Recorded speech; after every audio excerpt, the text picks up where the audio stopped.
Welcome to 501 Research Methods. My name is Dr. Sam Fiala, and in this video I'll provide a brief overview of the course, talk about the syllabus, the assignments, and address some of the common questions and concerns that I get about the course. So in terms of questions you may have, the most common question I get is this course going to be hard? And yeah, probably. For most people report that they find it to be one of the 2 or 3 most difficult courses in the program. And it's not that I purposely make it difficult, but it is a rigorous graduate level course. But I think it's probably perceived as being difficult because it's just qualitatively different than a lot of other courses you'll take, especially if you are in one of the graduate programs geared toward being a mental health care professional, school psych, clinical mental health, because all the other courses you take are focused much more on the clinical side of things, that applied mental health care side. If you're in the experimental psych, then this will be more similar to the stats, quantitative courses you're taking. But again, for a lot of people, it's just very different than the other courses, and it's a different set of vocabulary, different set of jargon than you're going to be hearing in other courses. We're not talking about transference and introspection. We're talking about independent, dependent variables. But the next question usually after that is, well, am I going to fail? I hope not, and I don't think so. Most people don't, despite what you may have heard. There are ways to fail this course. The 3 common paths, I'd say. The first one would be not turning things in, and that can happen for a variety of reasons.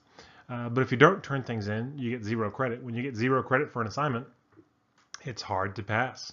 And there are lots of assignments, so I think it's one reason why that may happen. People they get caught up in other stuff, or they forget. You really do have to stay on top of things to make sure you're turning everything in. Even if it's a little bit late, turn it in. Better missing some credit due to a penalty rather than losing all the points. The second path would be plagiarism. And if suspect you've committed intentional plagiarism, intentionally engaged in academic dishonesty, then you will fail the course. And I'll recommend that you meet with the student services person. I think it's Paul York right now, and they'll be talking about other sanctions, remediation, possibly removal from the program and the university. Something I take very seriously. If you plagiarize unintentionally, there's still a penalty. You're not going to necessarily fail the course, but it will cost you a big chunk of points on your paper if you do that in your paper.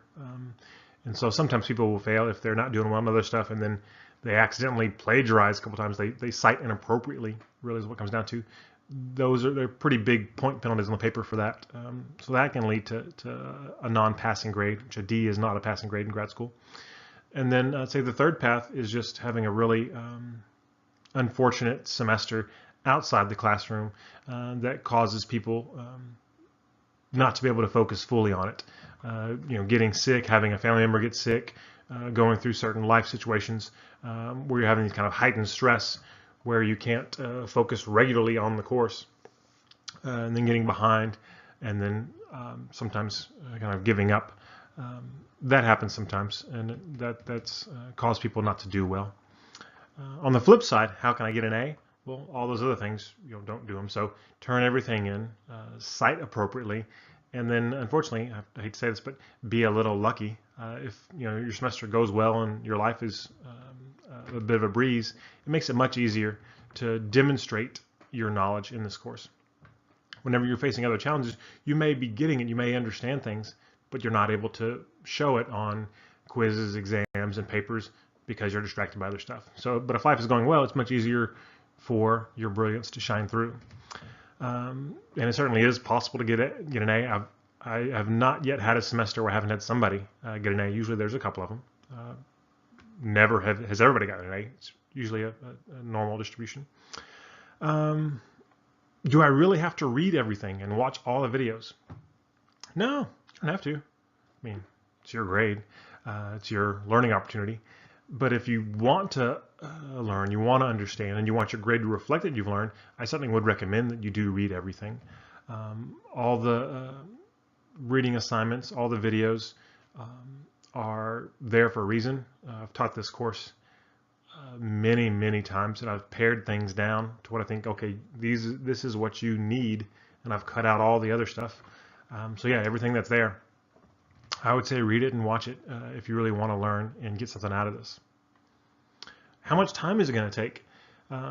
Across the board in classes, the general rule is for every hour of credit, you should expect to spend an additional, in addition to your class time, which is 3 hours a week, an additional 3 hours for every hour of credit. So for a 3-hour course, it's additional 9 hours. So overall, 12 hours a week is what you should be spending on an average course.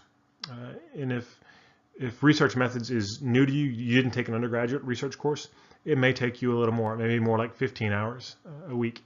If you have taken undergrad research methods, maybe it'll be a little less. You'll breeze through the reading much more quickly because you'll be familiar with the language and the jargon that we're talking about. But for most people, the average essay would be 12 hours a week is what you should expect to commit on average, with some weeks being more, some weeks being less. What am I going to get out of this? I talk about this quite a bit in another lecture about, I think it's the Introduction to Behavioral Sciences lecture. So I won't say too much here, other than that you'll get out, how much you get out of it greatly depends on how much you put into it, especially because it's an online course. It really is up to you to watch the videos, do the readings. When you don't understand things, reach out and ask questions. And I know it's harder to ask questions sending an email than raising your hand in the moment when you're having some confusion. But I encourage you to do it. I'm glad to clarify things when they're not clear, because I really want you to get this stuff. Okay.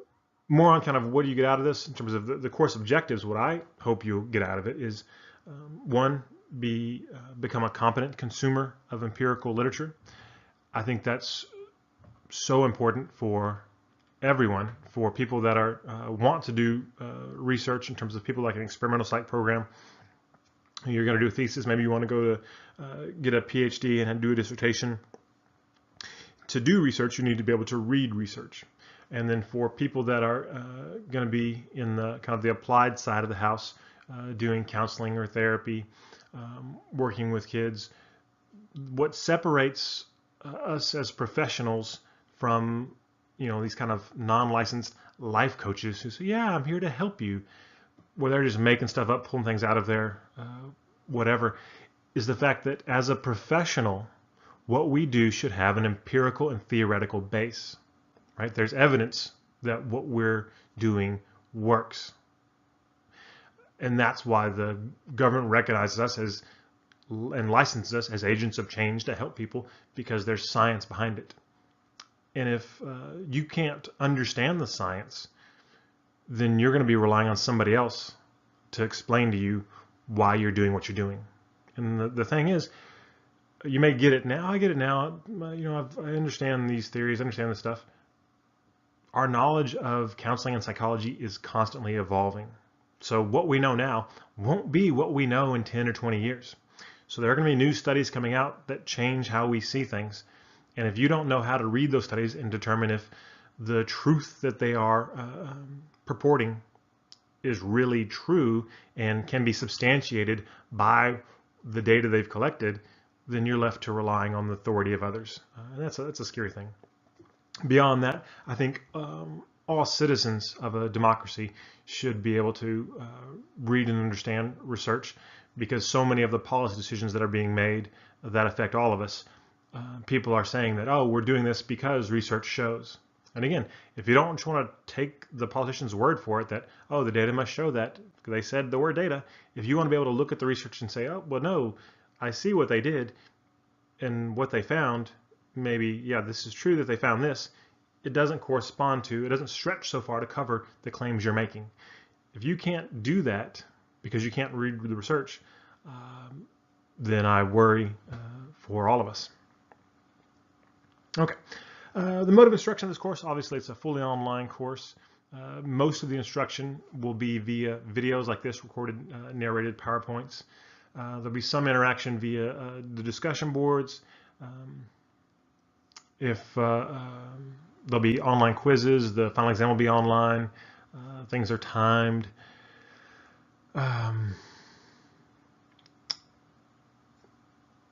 In terms of the required reading, it's the Mitchell and Jolly text, 7th or 8th edition. Either one's fine. I don't really see a significant difference between them in terms of content. They just move some sections around in chapters. But people that have had older versions of the textbook have done just fine in this course. So I think that's okay. And if you get an online version, you rent a version of that, I think that's fine. The other required reading, though, the APA manual, 6th edition, go ahead and buy one of those if you can swing it, because that's a book that if you don't already have one, you're going to need it throughout the rest of your graduate career, and it's a reference manual. It's not something that most people memorize. So most of us, professionals that publish a lot, still whenever they're going to do references or cite something or format a paper, they go, oh wait, how do you do that thing? And they look it up in the APA manual. So I certainly would recommend investing in getting one of those. I haven't heard anything about updating it, even though our current one's a bit old now as far as those manuals go. In terms of contacting me, the best way is at my university email, sam.fiala@tmuct.edu. You can also leave me a call at the office. My office number is on the syllabus. I'll be in the office. For those of you who are in the clean area, I'm in the office most of the time. Usually get there by 8:30, 9 o'clock in the morning. And most days I'll be there till about 3. Some days I'll be there later. If I'm not there, if I'm not in my office, I'm probably just downstairs in the clinic. You can leave me a note on the door. But if you want to come see me, shoot me an email, set up a time, make an appointment if it's outside of my regular office hours. We can also chat online. I think they're wanting us to move away from Collaborate now and use business Skype for Business, which apparently you all will have access to as well. Participation in this course, it's a fully online course, but unlike some other online courses, this is not a self-paced course. There are deadlines every week. I know there are some courses online that you can look at those and go, oh, cool, I see what we need to do, cool. All right, I'm going to be busy first part of the semester, but second half, I'm going to kick it in, I'm going to knock this stuff out. Some courses that works fine. This course will not work fine. Every week there's something. Every week there's a quiz, every week there's reading, and there are also assignments that are due on fairly regular intervals, and they build on each other. And I'm going to be giving you feedback. You do this thing, I give you feedback so that you can do the next thing. So it may be a little different than some other online courses you've taken. Maybe not. Maybe they're also like that. Okay, in terms of technology, we'll be using Blackboard still this semester, one last time. I think Google Chrome is still a recommended browser for Blackboard. Seems to work. People seem to have the least problems getting kicked out of quizzes when using Chrome, but you're welcome to try other browsers if it works for you. I will say when you're taking a quiz or an exam, try not to have any more than one browser window open, because having multiple browser windows open seems to be the most likely culprit when people get booted out of quizzes and exams. And if that happens to you, you shoot me an email and I can reset it for you. But if it happens multiple times, I may stop resetting them because it seems you're having trouble following directions. Hopefully Blackboard will be glitch-free in its final semester. But I don't expect that to happen. So whenever something does happen and Blackboard becomes inaccessible, usually if it's campus-wide, the IT sends us an email. If it's something particular to you and you don't see a campus-wide email going out, shoot me an email, let me know what's going on, and we'll see if we can figure out who can help you. Academic integrity, super important in this course. There's a video and a quiz on plagiarism because I really want you, I want you to understand how to cite appropriately, and I want to be confident that you know it, so that if you do plagiarize, I can be confident that you intended to. And this is something I think is important in our field, in particular, because a lot of the research that we generate in behavioral sciences has a real world impact in terms of what people do. So, should I spank my children or not? Should I move in with my partner before marriage or not? These are decisions that are influenced by research. Okay, maybe not directly, but when people are reading Cosmo or whatever, Cosmo is citing some research article that was done before where somebody said what to do. And if kind of prominent researchers in our field start getting sloppy and are plagiarizing or falsifying data, doing those kinds of things, it really can erode the trust that the public has in our field, and it makes our work less meaningful and less powerful. So it's something I in particular find to be very important. In terms of support services, I think now the Department of the University is now called the Department of Access and Inclusion, maybe. But if you have a learning difference disability where you need accommodations, check in with them, see what documentation you need to get in the system, as it were, and then shoot me an email and we can kind of talk about what accommodations are possible within the structure of this course. And please do that at the beginning of the semester. It's obviously not something to be embarrassed about. Sometimes people have done that in the past where they wait till the end of the semester and like, oh, I didn't want to say anything. I didn't want you to see me differently. I won't see you any differently, any negatively. If you need accommodations, you need accommodations. It's that simple, and we'll work it out. Grading. A lot of the assignments in this class, as I kind of already alluded to, build on each other. And the ones that do, I'm going to be working really hard to get you feedback and a grade as quickly as possible on those assignments. Other assignments where you're documenting that you understand some concept by completing some assignment, but you don't need feedback on that assignment to complete the next assignment, I'm probably not going to work as hard to get quick turnaround on those, but still probably 2 weeks, I'd say, for most things.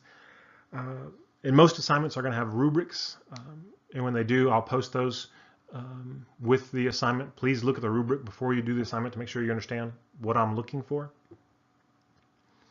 In terms of late work, it's minus 10% off after the due date, every 24-hour period. So most things do, I think, like 11:59 p.m. right before midnight, Sunday.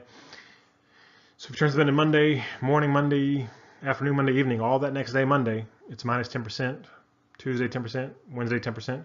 And then after that, I stop increasing. It's still 30% on every Thursday and Friday. But once you get to, I cap it at 30% taken off. But after it gets to a week past the due date, it's 100% penalty, and you can no longer receive credit for an assignment. Now, if it's a proposal assignment where it's one of the outlines where you're turning it in, I'm giving you feedback, and let's say something happened, you goofed, got behind, turned something in, 9 days after it was due, you're not going to get any credit. You should still turn it in because I'll still give you feedback, and you need feedback to move on to the next part. So obviously, preferably turn stuff in on time, but if it's late, miss a few points, definitely turn it in. Even when you miss all the points, I think I would say still turn it in because the feedback is going to be important, especially for those assignments that are cumulative. Course calendar is on toward the end of the syllabus. Hopefully it makes sense to you. If there are errors in there, because often I copy the calendar from one semester to the next and then update it, move things around. Sometimes when I'm moving things around, I screw up and put random dates in there. So let me know if you see anything that looks squirrely, and then I can update the syllabus and send out a new one. All right, so what you're really interested in, the things you'll be graded on. There'll be a series of learning activities. The first one is a real simple one where you're going to introduce yourself. So there's if you go to the Blackboard, and within Blackboard there's a discussion board.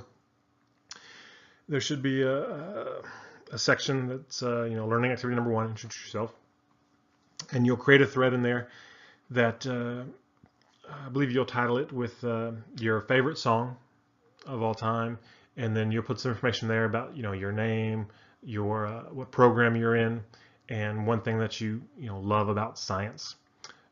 And then you're going to reply to 2 other of your classmates that pick some other song than you, and then in your reply tell them why you pick the song you did, why it's your favorite song of all time. So just a little quick, easy thing to kind of start introductions. Easy 2 points, just completion if you do that. Next assignment, a bit more work, article critique. So there's an article linked with that assignment in Blackboard, and there's also the article critique form. So it's this Word document that you download. It has a bunch of questions like, what was the author's hypothesis?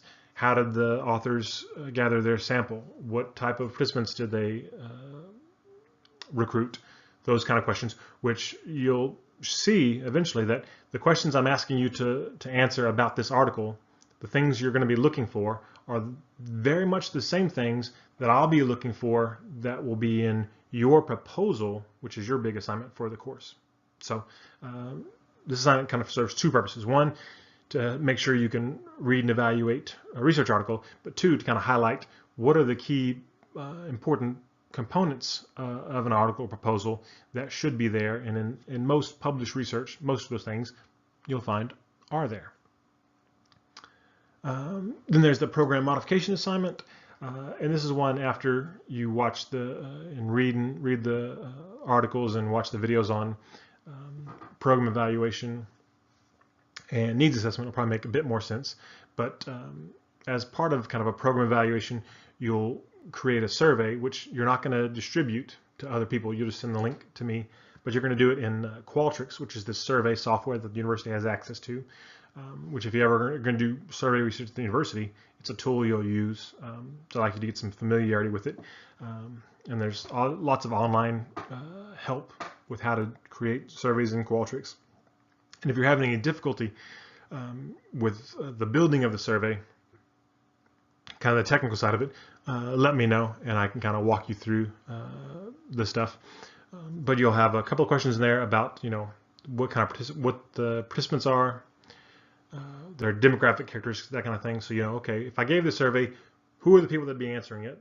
What are they like? Some questions about that, and then I think so 4 questions for that, and another 10 questions that can be used to determine if the program is doing what it should be doing. And the scenario that I'd like you to do is to imagine that you're working for the university, and one of our core values is diversity, and you can read exactly what that value is. I think it's in the syllabus. But I want you to come up with 10 questions that if you ask people these questions, you could use those data to determine whether or not the university was meeting its value, doing what it should be doing in terms of living up to the value of diversity that it says it embraces. Okay. And again, something you're going to build this survey and send me the link and I'll grade you on how well you built the survey, the questions you asked in particular. But you won't have to actually distribute it or crunch numbers or anything like that. Okay. Then there's the ethics training, which is the city training. The information on how to access that online course is in your syllabus. And it's a course with several short modules, and it's something that I think you go ahead and it's not due till toward the end of the semester, but something you could certainly start now. In each module, you can because you can log in, do a module, log out, and then log back in later, and pick up where you left off. Go to the next thing. Because if you try to do it all in one sitting, it's really boring. But if you break it up, it's not as boring. There's some interesting things in there. And it's a really good way to get an idea of what's expected of researchers in terms of the ethical conduct of research with human subjects in the social sciences. And it's also, you'll generate a certificate, which if you ever do any research at the university, either for thesis or helping another professor, anything you do that's going to need an IRB approval, you've got to have this city training. So it'll help you with that as well. If you've already done this city training, you already have the certificate, you don't have to do it again. Just send me another copy of your certificate. They're good for, I think, 2 or 3 years. So if you've done it while being at the university, it should still be should still be good, and I'll accept that for this activity. Okay, now the proposal assignment. So the big assignment in the class, we have these learning assignments and all this other stuff, but the big thing is writing a research proposal. And it's just a proposal, how you would conduct a study. You're not actually going to conduct the study. You're not going to collect data. And I say this, and I'll say it lots of times, but you're not going to collect data. So when you're writing your proposal, you will not be telling me, I recruited 500 participants. No, you didn't, because you didn't conduct the study. It's all going to be future tense.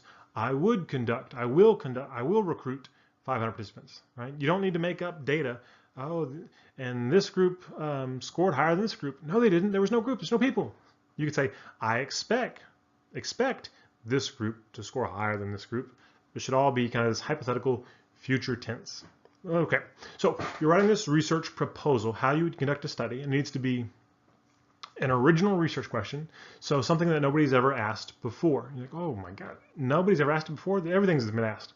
Well, sort of. It doesn't have to be completely original, like, oh, nobody was ever thought of that. In fact, oftentimes a good way to come up with an idea, as I talk about in another lecture later, is to find some research study that you find interesting, and then find something you can tweak, some question they didn't quite explore fully. So let's say there's some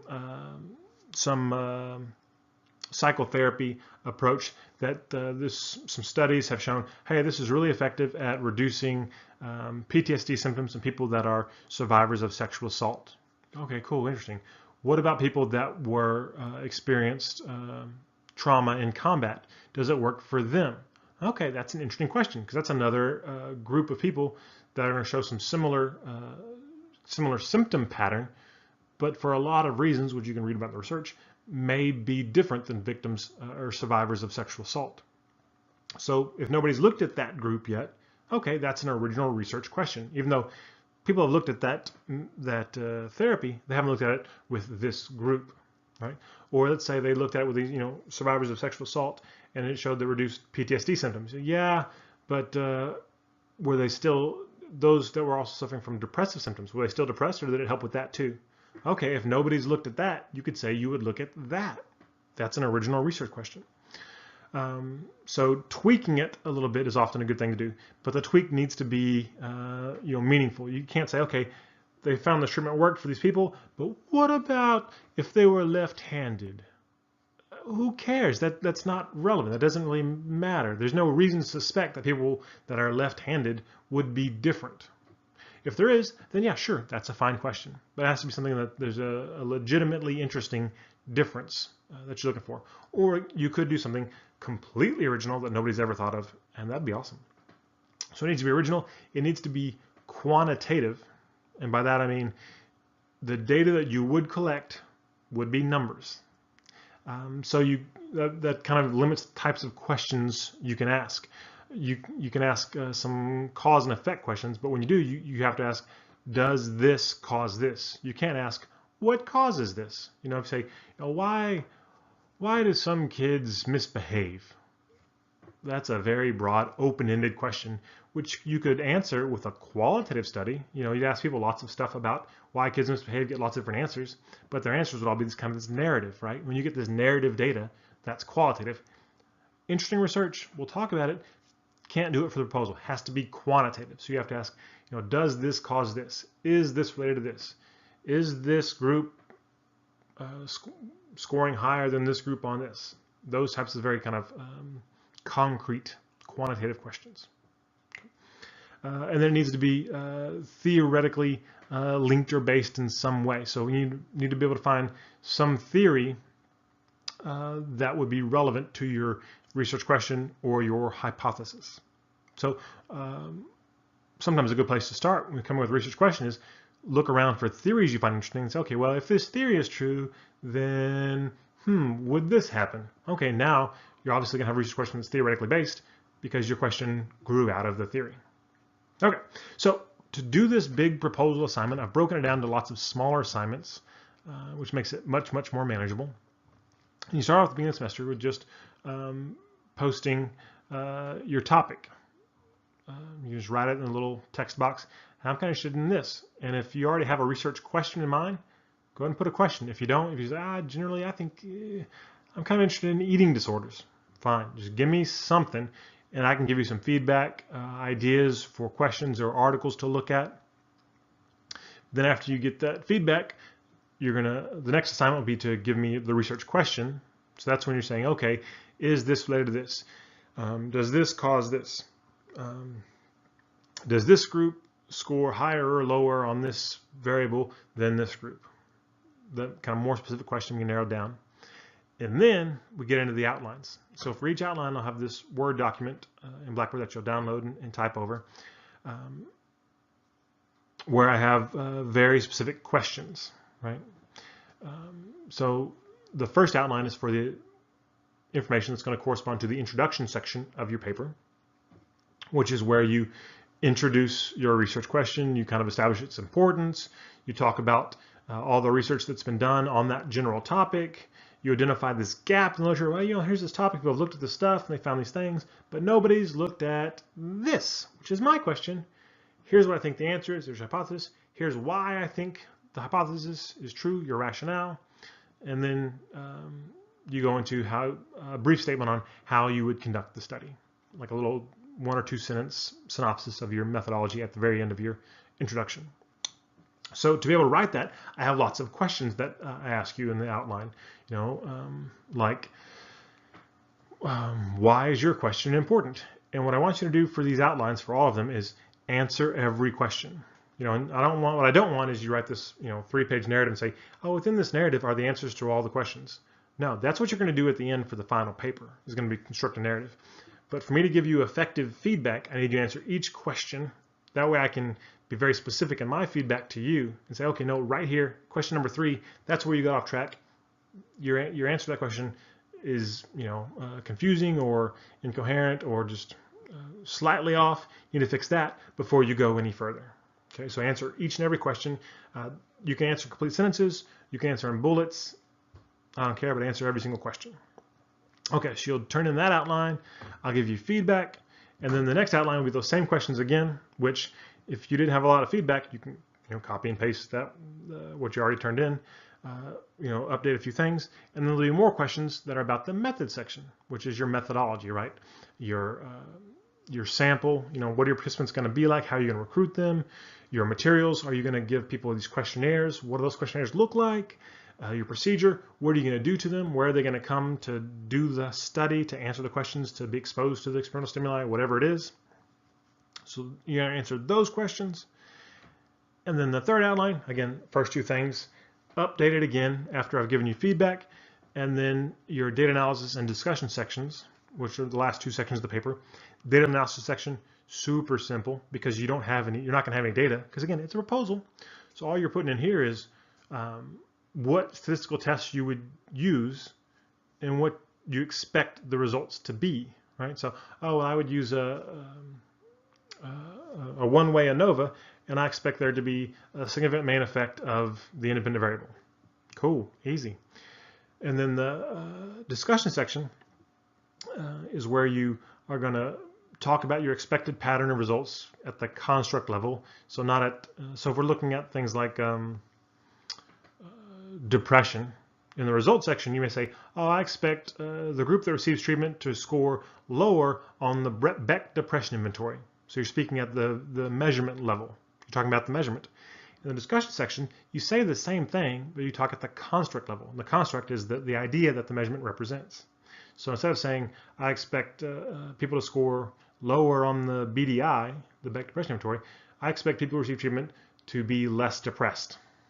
Right? That's all it is. You say that, you relate it back to the previous research. If that's true, that would be consistent with so-and-so's findings.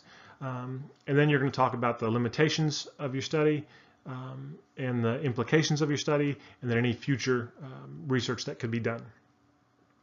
And then after we've done all those things, given feedback all throughout the semester, you're going to turn in a draft, as close to a finished draft as you can. Doesn't have to be perfect, but get something down. You're going to post this one in a discussion board so that I can then assign people to review it, and I'll assign you to review other people's drafts as well. So you're going to have 2 peers review your draft, and you're going to review 2 peers' drafts. And you're all going to use a rubric that I give you, or ask you, again, very specific questions that are very similar to the questions that I'm going to be looking at when I use my grading rubric on the final paper. Is this here? Yes or no? If not, what's missing, what's wrong, that kind of thing. And then you're also going to comment on their paper. I don't expect you to be kind of this editor that corrects every grammatical error that they have. But if you see them consistently making a mistake, like they repeatedly are not putting the period where it's supposed to go in et al., just highlight one of those and put a comment, hey, the period goes after the L. that kind of thing. So make some comments on their paper about things you see in terms of grammar and syntax, but also in terms of structure. You know, if they forgot to put the psychometric properties of their scale in the material section. Oh, I use the beat. They say they're going to use the compression inventory, and they don't talk about the reliability and validity of that measure. That's missing. So highlight that section and say, hey, you forgot to put this. You know, let them know what's missing, what's wrong, to the best of your ability. And in doing that, I think you're going to find it'll remind you of some things that maybe are missing in your paper. Oh, they didn't do this. Oh, crap, I didn't do that either. But you also will see some things that they did, like, oh, that's really good. I should have done that. And that's fine. That's not, I don't consider that plagiarism. If you copy their words and use them, well, that's plagiarism, yeah. But if you just say, oh, yeah, they broke down, they had these 4 different measures they were using, and 2 of them were assessing depression, 2 were assessing anxiety. So they made a subsection that was depressive measures and another subsection that was anxiety measures. That's cool. I'll do the same thing with my measures of eating behaviors and body image attitudes, whatever. So seeing kind of screw ups and seeing good stuff in the people's papers will be helpful for your own paper, as well as getting feedback from your peers. One caveat with that: when you get feedback from your peers, take it with a grain of salt. Don't assume they're giving you good advice. If somebody makes a comment and says, hey, you need to do this, and it doesn't seem right, check in with me and I'll clarify what the expectation is. So in the semester you're doing that, and then comes your final paper that you'll submit, and I'll have a rubric for that, obviously, which I encourage you to read as soon as I get it up, kind of review and kind of get an idea of what I'm looking for. There'll be there's a lecture video about writing the whole proposal. There's also separate videos for every single section of the paper. And you don't have to watch all those. I would at least watch the one over the writing the entire paper, because I think it's kind of can help give you some perspective about what I'm looking for.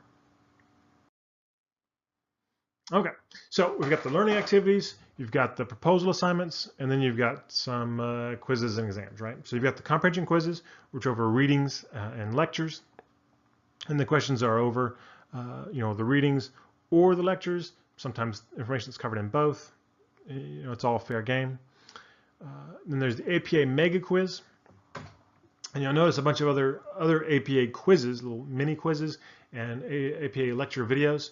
I've kind of changed this over time to where I used to require people to do lots of APA quizzes and watch all the videos, but some people would come in and say, well, I already know APA style. Why do I have to do this again? Other people would say, oh, I don't know any APA stuff. I'm so glad these quizzes and videos are here. So now the mini quizzes are optional, but if you feel like you know APA style already, go ahead and take the APA Mega Quiz whenever you want. Watch the videos or not. It's open manual, but it is very nitpicky, detail-oriented stuff. So it's up to you how you want to do that. If you want to knock that out early in the semester, I got no problem with that. And then the plagiarism quiz, which I've alluded to earlier, there's a video to watch before you take that. And if there's any questions on that quiz that you miss and you don't understand why you missed them, please check in with me so we can be on the same page about what's expected in terms of citing things appropriately. If you miss something like, oh, it's bonehead, well, that you went off to talk about it. If you realize why you missed it, it's just a mistake, cool. But if you don't get it, then let's you and I sit down sometime and talk either face-to-face, on the phone, business Skype, whatever, to make sure you have the same understanding that I have about how to cite things appropriately. Okay, the final exam be a bunch of multiple choice questions that are very similar to your comprehension quiz questions. It's another reason to kind of pay attention when doing those quizzes. And then 2 essays.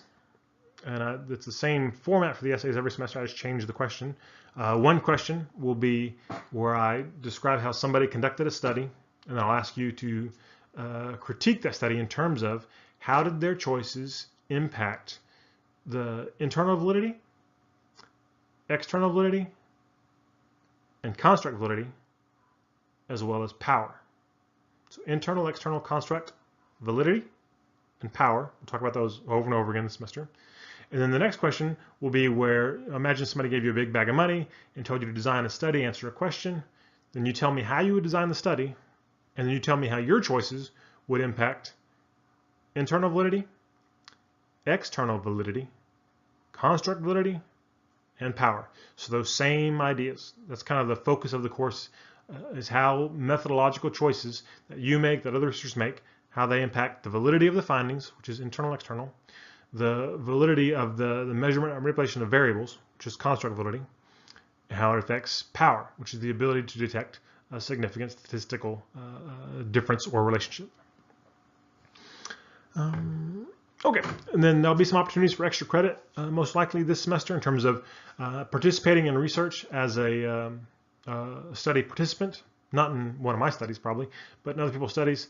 I'll let you know whenever those opportunities come up. And typically, if they're real brief little online studies, which usually they are, it's a third of a point on your final grade for each of those. So do 3 of them, you get a point, which often, you can do 3 of them in 30, 40 minutes usually. If you're participating in research with a faculty member independently, and you're doing kind of IRB approved research stuff, talk to me about that, and we can talk about how many extra credit points that might be worth, but just let me know. In terms of keys to success in this course, one of the big things is don't get behind. Stay up. Again, it's not a self-paced course. Every week there are going to be assignments and deadlines, and this gets back to there's some luck involved. If everything in life is going smoothly, it's much easier to stay on top of things. But if your choice is, I could do that reading for research methods, or I could watch Real Housewives of Bell County, well, if that's it, choose doing your homework, right?